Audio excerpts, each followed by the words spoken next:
গল্পটা কি বলতো, কিছু তো একটা হচ্ছে। না না, কিছু তো একটা হচ্ছে, বারবার এরকম দেবদা মহেন্দ্র সোনি কি হচ্ছে বলতো এটা।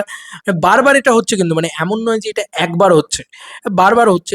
Let's check the time first. এই কথাটা মহেন্দ্র সোনি দিয়ে আজকে 8 ঘন্টা আগে এই ছবিটা পোস্ট করে বন্ধুরা, যেখানে দেবদা বসে রয়েছেন এবং দেবদাকে ঘড়ি দেখাচ্ছে মহেন্দ্র সোনি, এবং দেবদাও সেই ঘড়িটাকে টাইমলি দেখছে।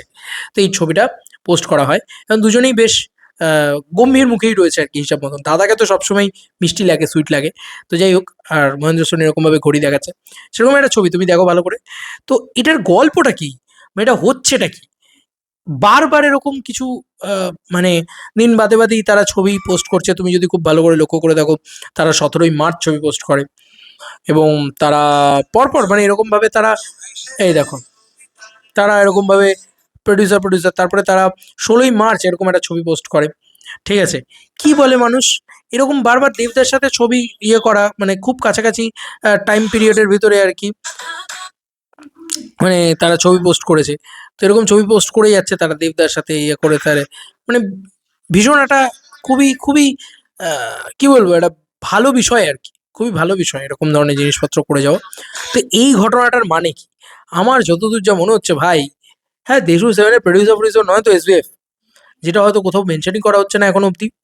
হয়তো মেবি এসবিএফ ঢুকে পড়েছে দেশু 7-এ, বা কিছু তো একটা করছে ভাই মহেন্দ্র সোনি, কিছু তো একটা করছে ফর শিওর।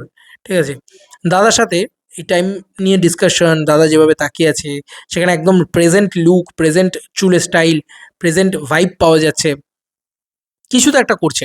এটা তো সামথিং ইজ কুকিং। ঠিক আছে, আমার এটা মনে হচ্ছে। দেখা যাক এসবিএফ এর সাথে নতুন কোনো ছবি দেবদার আসছে, কারণ এত বারবার বারবার দেবদা দেবদা দেবদা দেবদা পোস্ট হচ্ছে। এবার হতে পারে যে সত্যি হয়তো সোনাদাতে দেবদার কোনো ক্যামিওস ইত্যাদি রয়েছে, বাচ্চাটা দেবদাকে খুব ভালোবাসে, তো সেইভাবে হয়তো তার কোনো ক্যামিওস ইত্যাদি রয়েছে, সেটা তারা করতে পারে। আবার তারা এমনটাও করতে পারে যে সত্যি হয়তো তারা দেশু 7-এর গান মানে গানগুলো তারা দিচ্ছে, গানের রাইটসগুলো তাদের কাছে থাকবে। যেরকম ধরো বাংলাতে এরকমভাবে হয় না, টি সিরিজ যেরকম কেনে, তারপরে ধরো সারেগামা কেনে, আমাদের এখানে শুধুমাত্র সারেগামা টাইমস ইত্যাদি কেনে, কিন্তু আমাদের এখানে না ওই রকম গল্পটা নেই যে মানে যারা বড় প্রোডাকশন হাউস তারাই নিজেরা গানের রাইটস রাখে। এরকম দেখতে পাবে, মানে সুরিন্দর নিজের কাছে গানের রাইটস রাখে, এসবিএফ নিজের কাছে গানের রাইটস রাখে। তো এরকম ঘটনাটা ঘটতে পারে হয়তো, যে দেশু 7-এর গানের রাইটস হয়তো তোমার এসবিএফ এর কাছে থাকলো। ঠিক আছে, এই কারণে হয়তো দেবদার সাথে বারবার এ করছে। এবং এখানে যে কথাটা লিখেওছে, সেখানেও কিন্তু একটা অ্যানাউন্সমেন্টের গন্ধ পাচ্ছি। কেন বলছি, কারণ let's check the time first তারপর দিয়ে এবং একটা দিয়েছে। ঠিক আছে, ব্যাপারটা হচ্ছে এটা, let's take let's check the time first, মানে টাইমটা চেক করে নাও আগে। ব্যাপারটা এরকম। কি হচ্ছে ভাই, সময়টা চেক করে নেবো, চেক করে নেবো মানে কিছু একটা আসছে, কিছু একটা সময় কিছু একটা আসছে। দেখো, আশায় বাঁচে চাষা, তো আশায় তো থাকলাম। দাদার সাথে এমনি সম্পর্ক খুব ভালো, এবং মহেন্দ্র সোনি বারবার এটা করছে এই বিগত কয়েকদিন ধরে। তাতে একটা কিছু তো যোগসূত্র খুঁজে পাওয়া যাচ্ছে, মানে কিছু তো একটা হচ্ছে। মানে তাদের তো অ্যাটলিস্ট, আর কিছু হোক আর না হোক, দেবদার সাথে এসবিএফ এর প্রচুরবার মিটিং তো হচ্ছে, কিছু হোক আর না হোক, এইটুকু তো বোঝাই যাচ্ছে।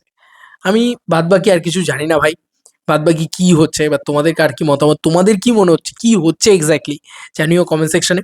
চলো বন্ধুরা, নতুন কোনো ভিডিওতে দেখা হবে, ভাই।